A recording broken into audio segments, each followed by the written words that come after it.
Welcome into the Illini Inquirer Podcast. It is Jeremy Werner and Mike LaTulip. It was a performance so good by Illinois basketball at number 9 Oregon that we had to do 2 podcasts on this. We had Piper on last night. We wake up this morning. Mike LaTulip kind enough to join us. Mike, happy holidays, man. Happy New Year. Hope it went well, you and your wife. And what a start to the new year for Illinois, not so much for Oregon. Yeah, no, I was just telling you, I was battling the elements last night, super under the weather. And I actually, at one point, I was like, for the first time in probably 5 years, should I just go to sleep and, sleep it off and, wake up tomorrow early and watch it. And then, we can obviously do the pod and everything. And I'm like, no, I can't. Top 25 matchup. Right. I can lay on the couch and fight through this. And damn it, I'm glad that I did. We're happy that you're powering through with us, man. We appreciate it. When did you guys finish recording last night? Oh, I think it was. Was it 12 hours ago? Yeah, no, it was not. 1 o'clock, so 10 hours ago. So 2 podcasts within 12 hours here. And then I got to bed at like 2:45 after doing some player grades and stuff like that. But man, this is an awesome performance. So let's get into it. It was such a good win, 109-77 at number 9 Oregon. And I know we've rattled off the stats, the biggest win ever for on the road against a top 10 opponent in the AP top 25 for Illinois, the most points scored against a high major opponent since 1990. It was so good that they rose 5 spots in the net in one day, Mike. They're also number 8 in the KenPom ratings. What did the win show to you last night? I thought it was pretty damn close to the most complete performance of the Brad Underwood era. And that's saying a lot because I think we've seen a lot of really, really complete performances. But I thought it featured everything that Brad and his staff have wanted. And you can go down the list, like the vision you had individually for each guy. It's very rare that those visions come to light in one game. Because, I mean, outside like maybe Will Riley, not really getting things going until a couple late buckets, every other guy, it felt like, played their role to a T and was really efficient in their role. And that's the result of that. So I thought the way they played, just the feverish pace, the unselfishness, they shot it really well. That goes without saying, but they dominated the glass. They were fearless. Like they sent a message. Like they sent a message. I think not only just through the Big Ten, I think they sent a message nationally. So, if you're about the right things, like I think this team is, you may not score 109 points on the road again this year. But again, like if you're about the right things, you got the right type of guys and you have the right mindset, you can position yourself to take advantage of an opportunity like this. And that's exactly what they did last night. Mike, we'd seen Kasper, Jakucionis, Kylan, Boswell, even Tre White and Tomaslov play well. And you're just wondering, man, what if those supporting pieces finally make shots? And Ben Humrichous, what a way to break out of this shooting slump. As a shooter, I know you've been through slumps, Mike. We've talked about it before. But what did you see from him that led to this? Or what do you think led to Ben Humrichous, a 40% three-point shooter, finally kind of hitting that mark? I think it's a few things. And we came on this podcast, 3-4 weeks ago? I think it was 3 weeks ago where I was just kind of saying, I don't get it. I don't understand the narrative that's floating around the fan base with Ben Humrichous. Because I said there's no doubt he's not playing up to his potential. Everybody could see that. I think everybody knows that. I think he knew that. But, saying he didn't deserve starter minutes and shouldn't be playing, that just seems like such a reactive thing to do, and not taking into account that players go through slumps. And the biggest thing with Ben, to be honest, is they obviously made a change. They want to start exploiting mismatches. And that was great to see, because that was another thing we talked about 3 weeks ago, where it's like, can he find easier opportunities around the rim, in the short, long post, at the free throw line, because that's going to make things easier on your outside shot. If you are solely a spacer, and I say that because that's pretty much what I was, there's just a lot of weight that you put into to the threes that you shoot, because your odds are you're probably not going to get it anywhere else on the floor. Good thing for Ben is that he's 6'8", 6'9". So you can back down a little bit. You can get a little bit more creative with it. So I thought that him getting a bucket around the rim, getting the dunk, this is something that I think doesn't get talked enough about in basketball. For guys like a Ben Humrichous, or, not guys that are complete freaks athletically, but there is a very, very, and I've talked about it on the show before, there is a parallel between confidence and athleticism. And when you are confident, you move differently. Like, you can't tell me you were watching that game last night and like Ben Humrichous was moving differently. Yeah. Like, it was more fluid. He was more, he felt like a better athlete. And that's because you're confident. So you can see, like, that is how, that's why you stick with guys. That's why you stick with them through the shooting slumps. Because I thought the confidence that he lost through his shooting was a ripple effect throughout the rest of his game. He looked less athletic defensively. He looked less athletic offensively.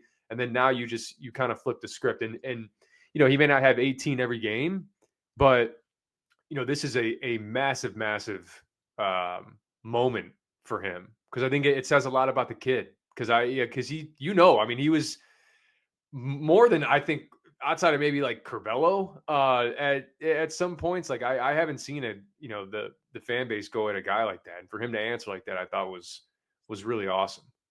Yeah, it's why Brad Underwood continued to pour confidence into him, right? And just keep shooting. And he talked about it last night, Ben, with Derek and Scott Ritchie, about, like, just had to keep doing it. And attacking the rim, certainly I thought helped him. But I think you did see it on the other end, Mike. I mean, he put the clamps on it at some points. You texted me that in the middle of this game. Like, he can give you something defensively. And let's bring that up. And number 7 in the country in defensive efficiency right now.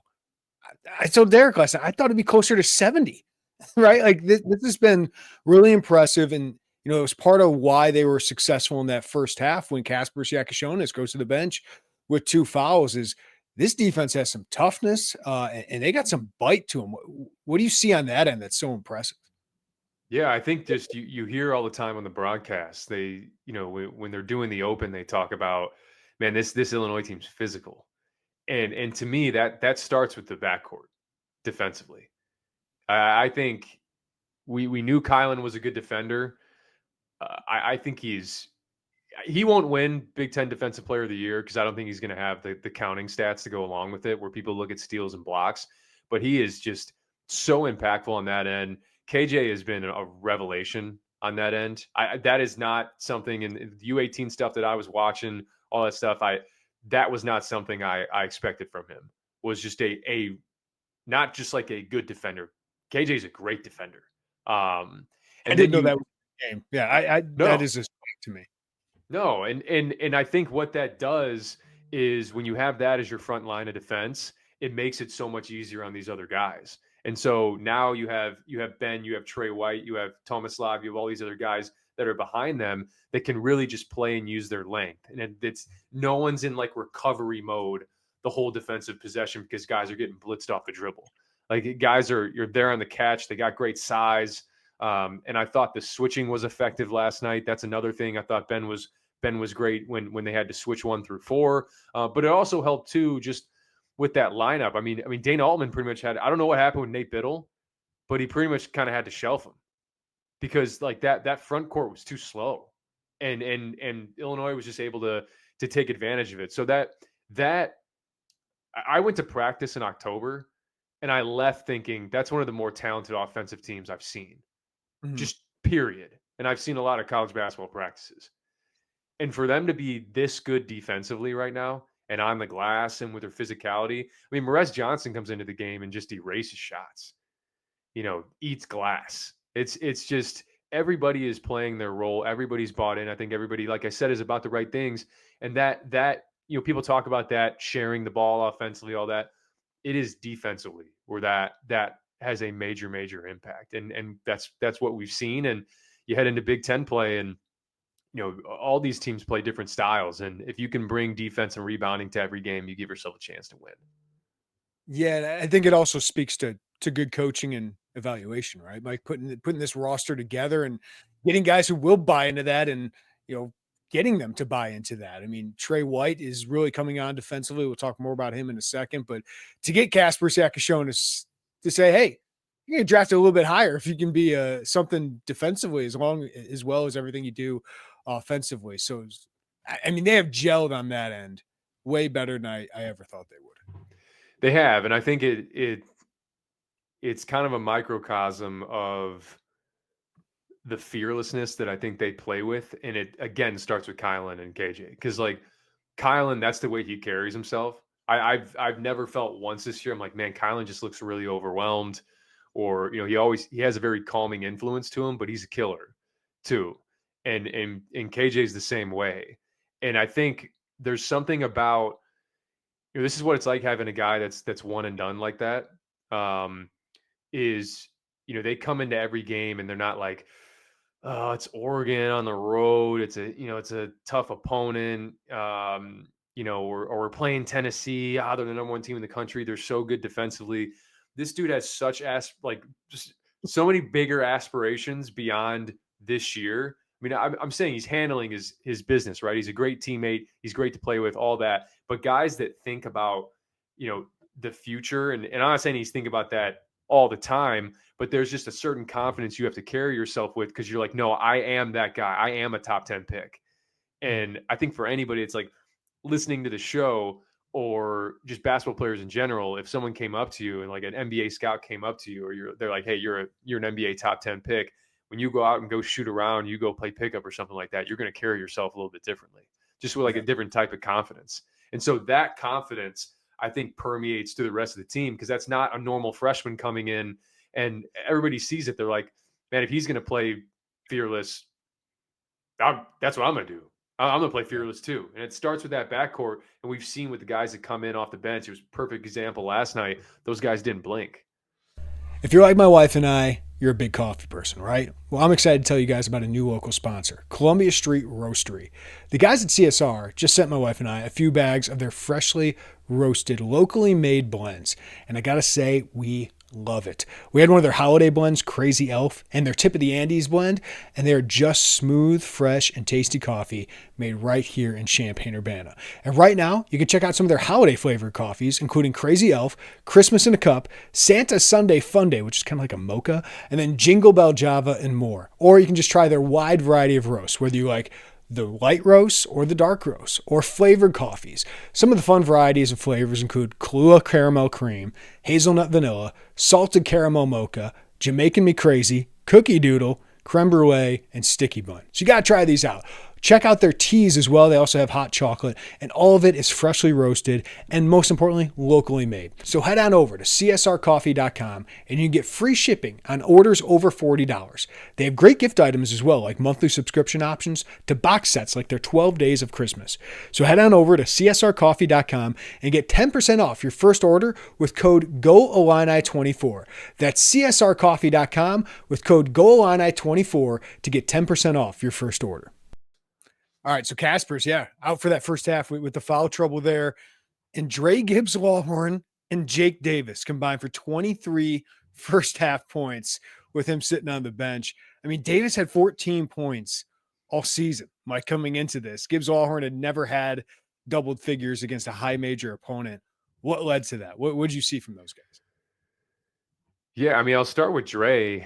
Dre's flashes are about as good as it gets for a 7th or 8th guy on a team. Seriously, like if you hadn't watched Illinois and, whatever it would have been 9:13 Central Time, maybe 9:08, something, or maybe let's say 9:13. The game started a little bit late.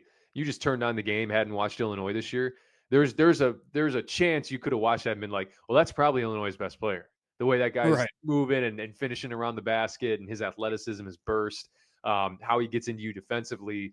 And I think, I continue over and over again to just think about, with all that goes on in college basketball nowadays and guys leaving and guys going elsewhere. I mean, he was a prime candidate with how his freshman year went. Prime candidate. And would have had a lot of suitors too, but he sticks with it.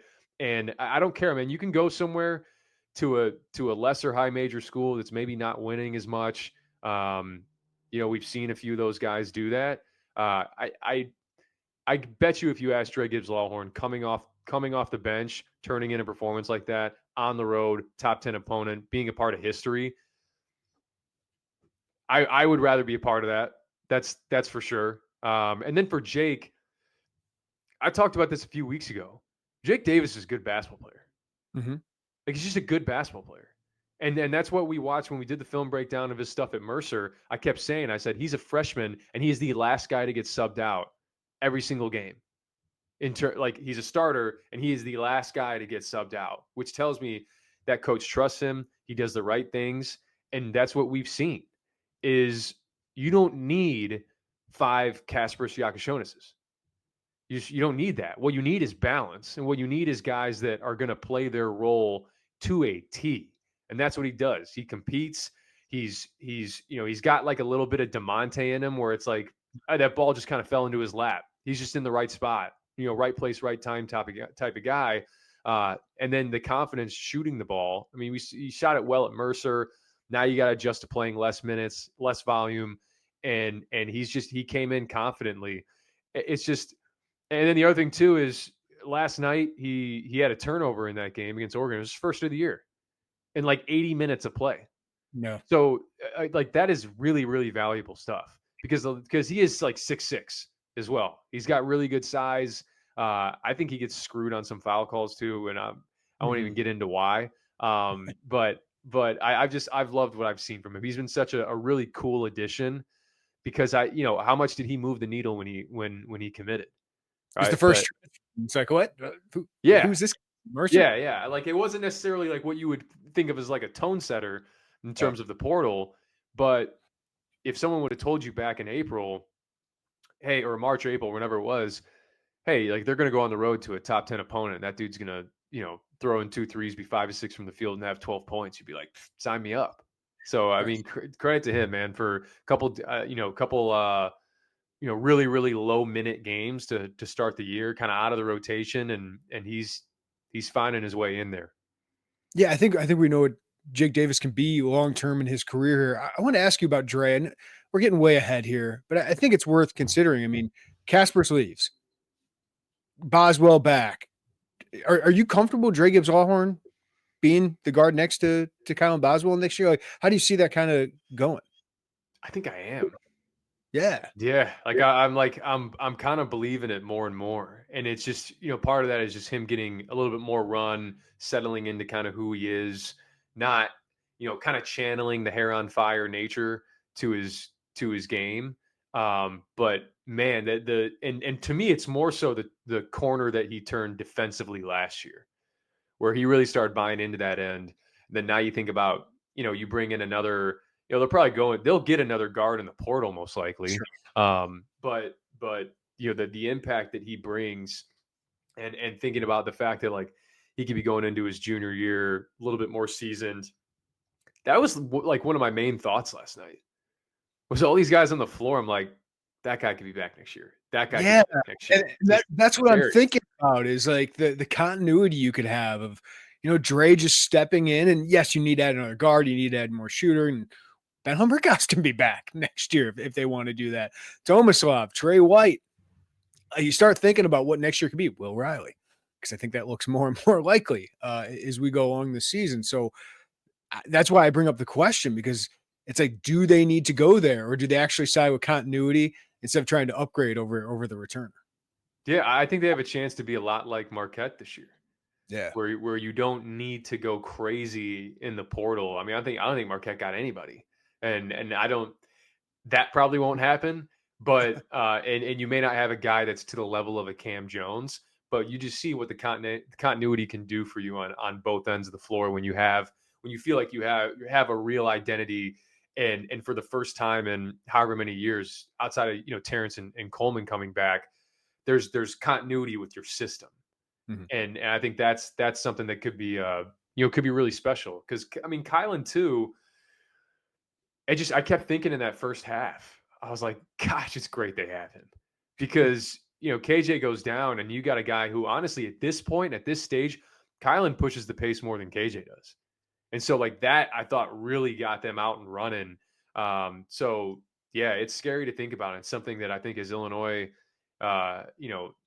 analysts and people who have watched this, and even for the fans too, that's something we just haven't been used to over the past few years is a roster that isn't fully turned over.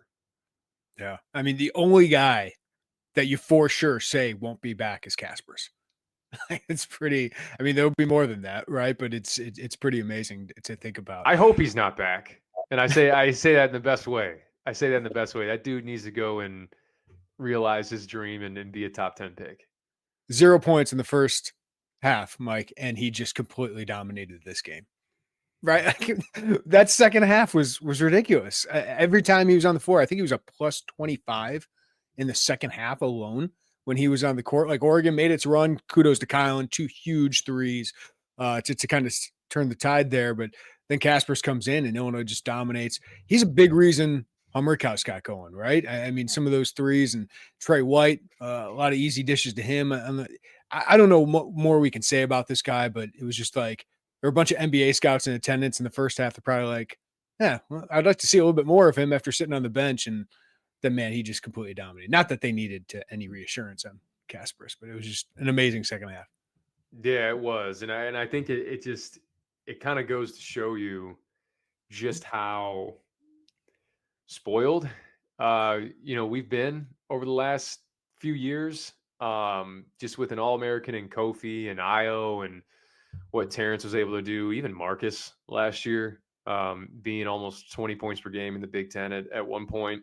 And then you just you go out and get the kid from Lithuania that is going to be a higher draft pick than all of them. Certainly higher than Terrence and Io. It's crazy. And I keep having to kind of pinch myself watching him because it's just, it feels so routine for him. And, it's almost like I just want to like tell the people that are watching it, just, man, cherish.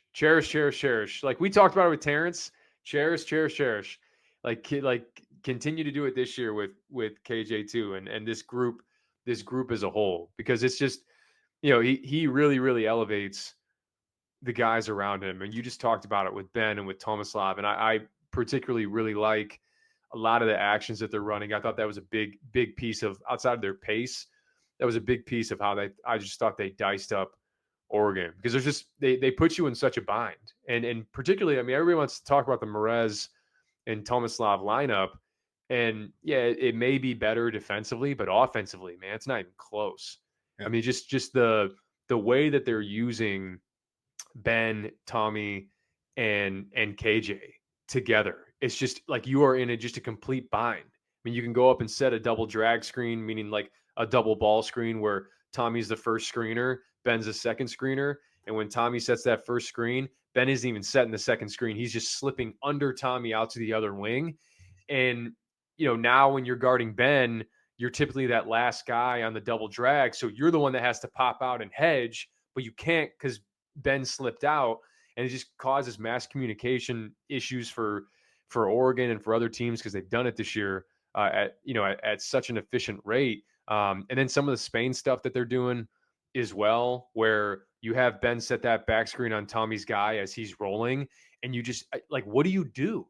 Yeah. What do you do? Because like if I'm Brandon Angel, Boswell makes some of his layups. That's not like it would have been. Yeah.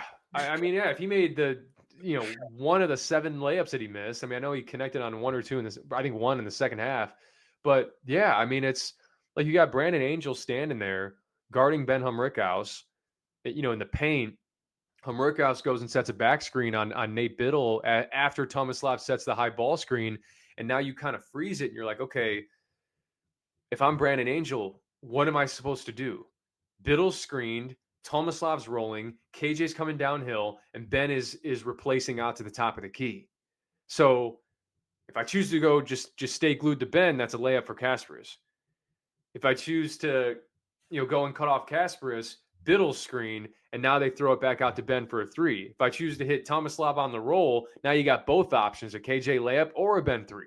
Mm-hmm. So for everyone that was wondering why, you needed to have Ben out there, it's because he's still creating paranoia, and it's going to be even more so after performance like this. So I just love how they've tied all this together. I love how no matter what personnel you have in, each personnel grouping feels like it has its own little identity.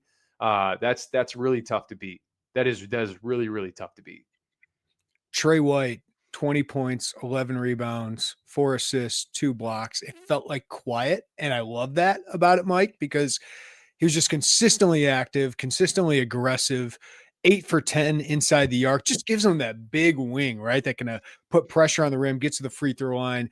And he's doing a lot of the Ty Rodgers things defensively and rebounding that we like. So his last 5 games, he's averaging 15 points, getting to the free throw line 5 or 6 times a game. His first 8 games, 7 points, got about 1 or 2 free throws per game. Like, what has clicked for him during this last month or so? Yeah, I mean, particularly in the Oregon game, when they run, that helps Tre White. I mean, I thought, a lot of those Big Ten games to start, against really the Northwestern game where they tried to just, really slow things down. KJ is such a good player that he can play fast and slow and still be super productive. But when they play really slow and in the half court, it really kind of only benefits KJ. These other guys, I don't think, get as much production out of it because there's not as much, I think, space to operate when you're playing in the half court. But when it comes to open floor stuff, I mean, Tre White, they had 22 fast break points last night. Tre White had to have 12 of them. Yeah. I mean, like he was just, he gets out, he finishes great. I mean, he had the acrobatic finish in the first half, up and under with the left hand. And then, you have, the second half where they're still getting out in transition. The cutting off the ball is kind of has become a real staple to Trey's game. And he's just another guy, you mentioned it, with the size, and he sticks his nose in there. He rebounds. I thought there was a moment last night in the game too where Merez picked up a foul, and Merez was really upset about it, and because he's dealt with these foul issues throughout these different games, and Tre White's the one like kind of rallying guys, getting guys together. That was what I noticed when I went to practice in October. Like, he really stuck out from a leadership standpoint. It's not always vocal, but he's just got a good spirit about him, and I think that makes all the difference when it comes to playing with a guy like that. So he has continued to grow on me as a player. I think back to that Alabama game where he just got really, horse blinders, tunnel vision, kind of put your head down, try to make things happen. I think what he's realizing is like, hey man, I can have 20 points and 11 rebounds, and I might have to dribble in the half court. I may have to dribble 5 times. Yeah. It's crazy, but it's why the staff and Brad and all these guys, Tyler, that's why they've wanted to play with pace, because it unlocks a lot of these guys. All right, you mentioned it, like the one thing that didn't go as well as you hoped was Will Riley. Didn't make a big impact in this one. Is this the definition of a freshman wall, Mike, or what do you see? Yeah, I mean, he was shooting 70% from 3 to start the season, right? Like that wasn't going to continue. But this is kind of what we talk about with guys that go from the high school level and go from the AAU level, the circuit level, to playing for what I think is a top 5, top 10 team in the country. And you got other guys on the team. The volume's not always going to be there. This is probably the biggest shooting slump he's had in his life. Right. Like his life.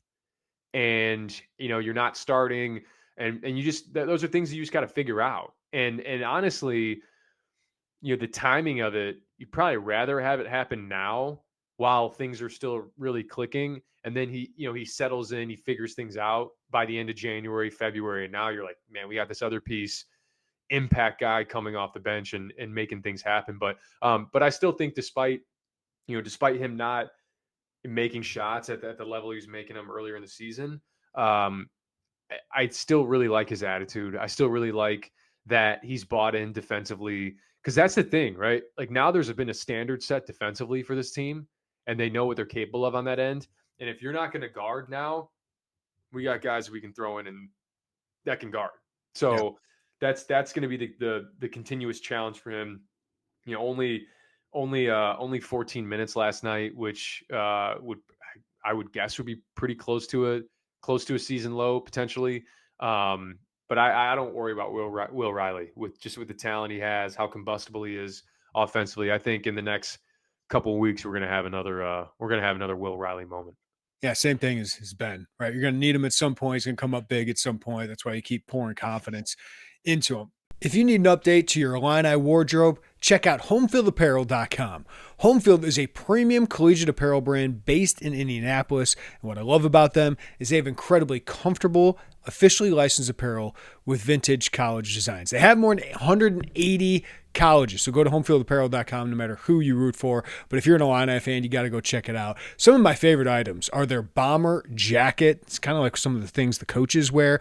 But if you're an Illini basketball fan, they got logos from the 70s, 80s, 90s, the Flying Illini logo, the vintage logo from the 04-05 team. I love all of the gear they have there. And I'm telling you, I have a few of these shirts. They are incredibly comfortable. So go to homefieldapparel.com right now and use code Illini24 for 15% off. It's easy. Online shopping. You don't got to go to a store, get out of your house. It just allows you to browse through all the great Illini gear at homefieldapparel.com. So use code Illini24 for 15% off at homefieldapparel.com. So what is the impact of a win like this on a team like this? It's one game, Mike, right? But it feels like it could be more than one game because this is the ceiling of certainly what they can do. And if they play this way, they can beat anybody in the country. So what is the impact of this game for the team moving forward? Yeah, I mean, as much as I want to sit here and be like, hey man, got to take care of business against Washington on Sunday, which they absolutely do, and we'll get to that. That was still insane last night. And it wasn't, to me, it wasn't by any means fluky at all. Like I thought the game plan, the execution, a lot of guys that made shots, I thought, they're good shooters. They are good shooters that made shots. And this was coming for about a month because outside of Kasparas, no one's been making shots consistently. So for it to all happen in one game like this, that's the potential of this team. And I think, when you get a win like this, because I think truly, your locker room isn't fully galvanized until you win a road game. And this was not just a road win. I mean, this was like the road win of road wins in college basketball history. So that should give you a ton of confidence that you can go into anybody's house, go into any venue, and take care of business. But it's what I'm fascinated to see from this team is not only how you handle Sunday against Washington, how do you handle flying all the way back home and then having a pesky Penn State team? Yeah, that comes into your crib. Pesky so like that's for Illinois, right? Like that team. Yeah, I mean, like it's shades of 2 years ago with the 22-23 team who gets the win against Texas. They're riding high. They got the one into UCLA earlier in the season. And then you get the win against Texas. And I think, because if I remember correctly, it was Texas and then Penn State, right? Yeah, and then after Penn State, it was the Alabama A&M, right? Game that was just kind of bizarre. And so I didn't think that team, because they were so young, understood how to handle winning. They just couldn't. I mean, they couldn't handle, they got down in games. You remember, they got down by 15 every game. Right. This team is different than that. And I just feel like Kylan's got a lot of Trent Frazier in him, where Trent and Ayo and those guys, they just would not allow a letdown. They just wouldn't allow it. And so, part of, like, you go in and play Washington on Sunday, and part of that is not going to be like, man, I hope we're as crisp shooting the ball. That may not happen. But if you come into that game and you say, hey, man, we're going to compete and we're going to defend and rebound at the level we've been defending and rebounding, I think they're going to win that game. So the confidence this gives you is, I don't think they lack confidence to begin with, to be honest, because that's the reason I think they won this game by so much. But yeah, walking out of that arena last night and going onto the bus, going to the hotel, you should be saying like, yeah, no, this is what we believed all along, and now we're finally showing it. since that Northwestern loss, I mean, they've won 4 or 5, including Wisconsin, Missouri, Oregon. They lost by 2 to the number 1 team in the country. And now I look at this, Mike, and you got Washington on the road, but a team that's not great, but beat Maryland. Penn State, better than expected. That's a tough opponent. That's been a tough program for Illinois. USC. But let's be honest, Illinois should win all 3 of those. Like, this to me is a stretch where it's like you're going to find out that maturity, right? But I agree with you. I think they have it. Yeah, obviously the Oregon win is huge, but if you want to win a Big Ten title, it stretches like this. Yeah. I mean, these are the stretches because everybody across the league, everybody gets up for those games when you're playing Purdue and when you're playing against UCLA. Like, everybody across the league is going to get up for those. The difference is your focus, attention to detail, how assignment sound are you against the Washingtons, right? Against the Minnesotas. Like, that is where you're going to separate yourself. We saw Purdue last night.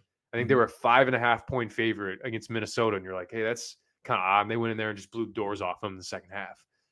So that's what you're up against. So you have to take care of business against teams like this. And Penn State, hey now, like I think what they're are they 2-1 at this point? Yeah, 12-2 overall, 2-1 in conference with wins over Northwestern and Purdue at home, and they lost on the road to Rutgers by just 4 points. Yeah, and they got Indiana next, right at the Palestra, yeah. And so that could be one where if they win that, they're 3-1. You take care of business against Washington, like that's a really big game against 2 3-1 teams. You would hope, right? If you take care of business, I keep wanting to reiterate that because you don't want. I don't want to say that a loss against Washington would like negate what happened yesterday, but it'll certainly feel like that a little bit. I just the way that happened yesterday, it's really hard to think that performance could really ever be negated. But just gotta stay focused on what you're trying to do. Yeah. So what do you want to see Sunday against Washington? Obviously, Greg Osobor, really good player, but first year for Danny Sprinkle. But this team's just coming off a win over Maryland, which have been playing ridiculously good basketball. So what do you want to see against the Huskies? Yeah, I mean, I think you mentioned with Osobor, right? That's a really interesting matchup because he does have size. He's versatile.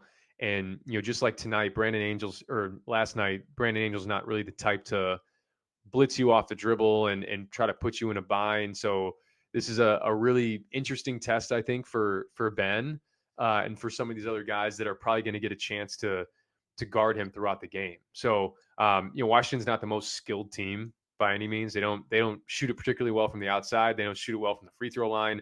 But you have to win this game with your defense and on the glass. Like, you can't come into this game thinking like, hey, we're going to hit 15 threes again. It could happen, but you don't want to have to rely on that game in and game out. So, they are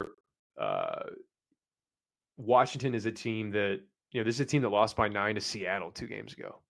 Mm-hmm. All right. Like, you should absolutely go in there and take care of business. And then we talk about confidence that Illinois gained after beating Oregon. Washington's going to have some confidence.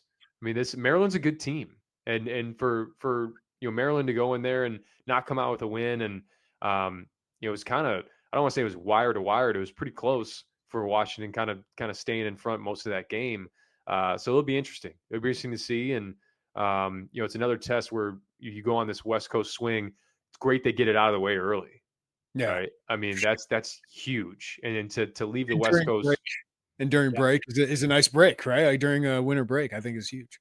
Yep, exactly. And 2-0, if you can come back 2-0 on this West Coast swing, I think you'll feel pretty damn good about that. And I think we'd feel pretty good if they come out of this trip 2-0 that Illinois is a Big Ten contender, right? I think they're the most talented team. We've seen a little bit of Big Ten basketball now, Mike. We've seen a nice sample size of these teams, a third of the way through the season. Who else is in that top tier for you in this conference? Who do you think Illinois is going to be battling, late February, early March for this conference crown? I think it's UCLA. I think it's Purdue, and I think it's Michigan. Mm-hmm. Those are the 3. Like, I just, I can't get there with Michigan State. I think Michigan State, they've surprised me this year for sure. They're better than I thought they were going to be. I think they've figured things out. J.C. Richardson's been great. Fears has taken a step forward. Their bigs, the beauty of their bigs is they know who they are. So, and they're, again, just like I talked about defense and rebounding, that's Michigan State this year. They bring that to every single game. So I think they'll probably end up finishing somewhere, 4th to 6th maybe. But in terms of like who wins this league, I think it's really I think it's a 4-team race right now with UCLA. And the thing, I talked about this the other day, but UCLA and Oregon, the benefit that they have is they double up with the West Coast teams. So they get Washington twice, they get USC twice. That's going to matter when you talk about like how many games separate the top by the end of the conference season. So I think you definitely want to do your work early if you're Illinois, because you go and you look at how they're going to finish Big Ten play, and it's, you mix they go starting February 11th, it's UCLA, it's Michigan State, it's Wisconsin, then you go play Duke in New York, and then you go Iowa, Michigan, Purdue to finish. Yeah. So if they're going to win the league, man, they're certainly going to have to earn it. But it's all right there for them. I believe that to begin with. They were, I thought they had a real chance to win the league preseason. And I thought last night just kind of, like I said, put the league on notice, and I thought put the country on notice. Well, Mike LaTulip, battling through the illness. We appreciate you, man. We'll catch up next week with Illinois, probably after the Penn State game, so we'll get to know a little bit more about them after these next 2 games. But thanks for making us basketball smarter as always, man, and have a good week. Appreciate you, man.